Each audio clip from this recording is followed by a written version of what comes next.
인제 서킷에서 911 터보 S 모델 만나고 있는데요. 지금 뒤쪽에 때마침 또 차량들이 들어오고 있네요. 자, 911 라인업에서 하이브리드 모델이 추가가 됐을 때 많은 분들이 좀 의구심을 갖기도 했을 거예요. 하지만 이 911에 적용된 하이브리드 시스템은 이것을 통해서 얼마나 하이브리드 시스템이 효율적일지 아니면 성능을 배가시킬지의 문제가 아닌 것 같습니다. 포르쉐에서는 그냥 이것을 얼마나 스포츠카가 극강까지 좋아질 수 있는지 이런 것을 논하는 게 맞을 것 같아요.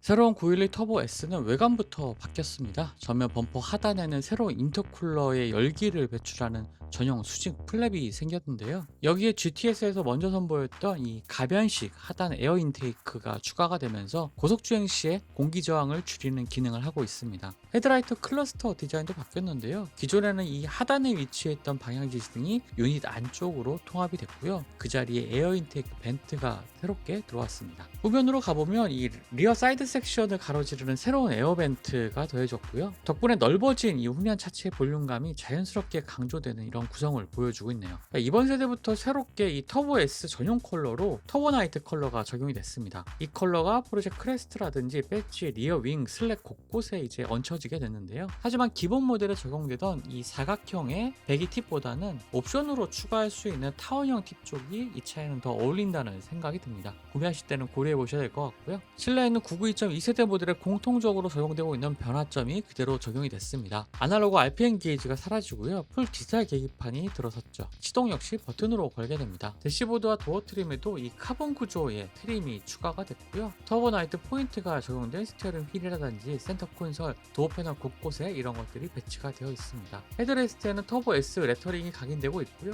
이 시트 표면의 엠보싱 패턴은요, 930 세대 초대 911 터보 디자인에서 가져왔다고 합니다. 여기에 자유롭게 각도 조절이 가능한 스포츠 시트 플러스, HD 매트릭스 LED 헤드라이트, 티타늄 스포츠 배기 시스템, 스포츠 크로노 패키지, PDCC가 기본으로 들어가게 됩니다. 하지만 이 가격대의 차량에서 이제 통풍 시트와 사각지대 경보 시스템을 옵션으로 선택해야 된다는 점 조금은 아쉽게 보이기도 하네요. 역시 포르쉐다운 방식이라는 생각도 들기도 하고요. 신형 터보 S 핵심은 역시 T 하이브리드 시스템입니다. 3.6L 수평대항 6기통 엔진에 두 개의 전동식 배기 가스 터보가 결합이 되어 있습니다. GTS의 탑재과 같은 엔진 블럭을 쓰긴 하는데요. 이 피스톤 형상이 다르고요. 압축비도 GTS의 10.2대 1보다 낮은 9.2대 1로 설정이 되어 있습니다. 이 터보차저 자체는 이제 GTS의 단일 대형 옵션보다는 작긴 하지만요. 회전 관성을 줄여서 최대 145,000rpm까지 돈다고 하네요. 피크 부스트 압력이 1.8바라고 하는데요. 이 터보들이 이제 전기 모터의 힘으로 즉각적으로 회전하기 때문에 밟는 순간 또 힘이 나오는 순간 사이의 이 간격, 터보렉이라 불리던 이 간격이 사실상 사라지게 됐습니다. 여기에 PDK 변속기 내부에 80마력의 전기 모터가 변속기 사이에 공백을 메워주고 있는데요. 시스템 종합 출력이 711마력, 최대 토크가 81, 0에서부터 100km까지 가속시간이 2.5초라고 하니까요. 이전 세대보다 출력도 올라갔고 엔진 한계도 7,500rpm으로 높아졌습니다. 사실 이 목표 출력 수치에는 개발진들의 농담이 숨어있기도 한데요. 당초에는 이 710마력 정도로 이 출력을 설정을 했었는데 차량이 개발된 이 스투트가르트 지역의 번호가 711이라는 것에서 최대 출력도 711마력에 맞추었다고 합니다. 그런데 해외의 이 리뷰, 특히나 이제 다이노 계측을 통해서 이 차량을 평가한 것들을 보니까 보통 720마력이 넘는 수치가 나오더라고요. 거의 대부분 이 공식 재원을 실제 출력보다도 낮게 표시하고 있는 모습 역시 포르쉐답다는 생각이 듭니다. 토크 곡선도 특이한데요. 이 터보차저 엔진의 토크가 보통 이제 중간 회전 영역에서 정점을 찍고 좀 내려오는 형태잖아요.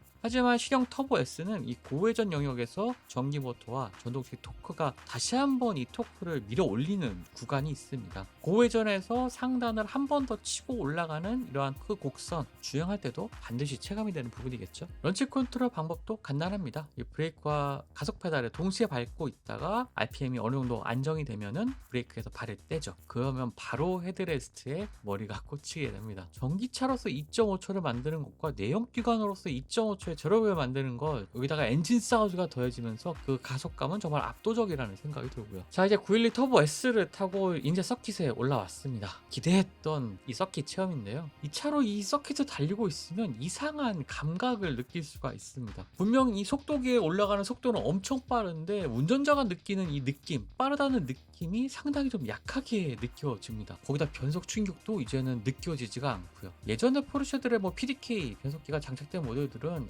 아무래도 이 작은 끊김, 그러니까 손끝으로 느껴지는 이러한 작은 끊김들이 있었거든요. 하지만 이런 느낌들이 911 터보 S에서는 완전히 사라졌습니다. 전기 모터가 변속 순간에 이러한 토크 공백을 완전히 메꾸고 있기 때문인데요. 그 가속하는 과정이 이제 쭉 느껴지는 그러한 경험이 아니라 내가 가속하겠다고 가속 페달을 밟는 순간 내가 원하는 목표 지점까지 바로 도착해 있는, 한마디로 가속이 완료되어 있는 그러한 느낌을 받게 돼요. 코너를 돌아 나갈 때도 이러한 느낌은 또 이어졌는데요. 전자식 PDCC가 400V 고전화 시스템의 힘을 빌려서 차체 롤을 이제 능동적으로 제어하게 됩니다. 코너를 진입을 하게 되면 차가 기울어질 수밖에 없잖아요. 하지만 이 400V 고전화 시스템이 차체를 들어 올리면서 수평을 맞추게 되고요. 여기 스티어링의 응답성까지 끌어올리고 탈출 구간에서는 이 차량 앞쪽의 강성을 높여서 출력이 실릴 때 이 차량의 안정성을 보장하는 이런 구조를 갖추고 있습니다. 엔진 마운트는 50mm가 낮아졌고요. 옵션인 PASM 스포츠 서스펜션을 선택을 하면 차고가 12mm 더 낮아지게 되죠. 리어에는 투도어 포르쉐 모델 가운데 가장 큰 410mm의 브레이크가 장착이 되고요.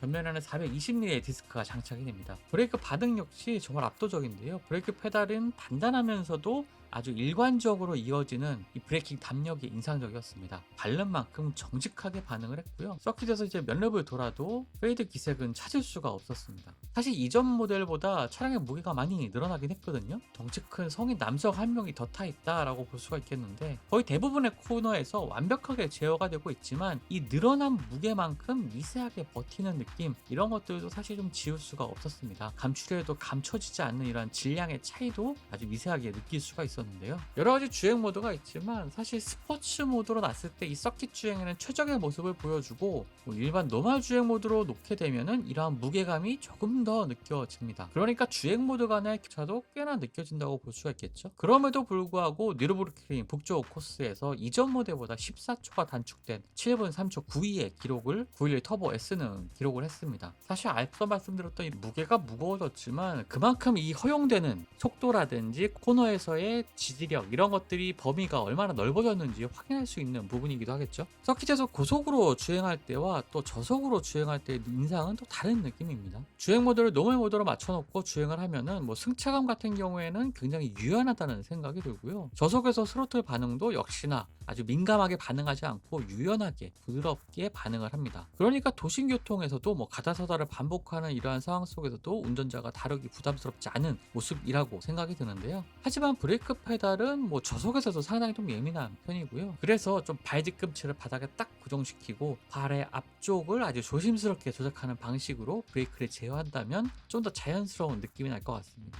최고 속도는 322km에서 제한이 되고 있는데요. 사실 이전 모델보다 제한 속도가 조금 낮아졌습니다. 새롭게 장착된 타이어에 맞춰서 제한 속도를 조금 낮췄다고 하는데요. 훨씬 더 빨라진 차가 오히려 최고 속도는 낮아졌다, 이런 부분도 포르쉐 방식의 현실적인 타협, 이런 것으로 느껴지기도 했습니다. 국내 출시 가격은 쿠페 기준 3억 4,270만원, 카브리올레 모델은 3억 5,890만원입니다. 사실 옵션이 붙기 시작하면 뭐 4억 원도 금세 넘어가는 포르쉐 시계 가격 책정이기도 하죠. 카본 경량 루프라든지 360도 카메라, 프론트 엑셀, 리프트 시스템 모두 다 별도의 옵션으로 선택을 해야 됩니다. 이 가격대에서는 뭐 자연스럽게 여러 가지 선택지가 떠오르기도 합니다. 911 GTS 같은 경우에는 똑같은 T 하이브리드 시스템이 탑재가 되고 있고 제로백도 한 3초 초반대거든요. 하지만 가격 차이는 제법 나죠. 분명 제원표상의 수치라든지 실제 주행했을 때의 속도, 이런 것들에도 분명 차이가 있는 것은 맞지만 일상에서 그 차이를 또 체감할 수 있는 순간이 자주 올까라는 생각이 들기도 합니다. 가격 차이만큼의 성능을 매번 체험할 수 있느냐라는 것은 조금 별개의 문제가 될 것 같고요. 또 다른 모델인 GT3나 GT3 RS의 감각과 조금 비교해 본다면 다소 무딘 느낌도 있죠. GT3나 GT3 RS가 뭐 사운드뿐만 아니라 이 끝에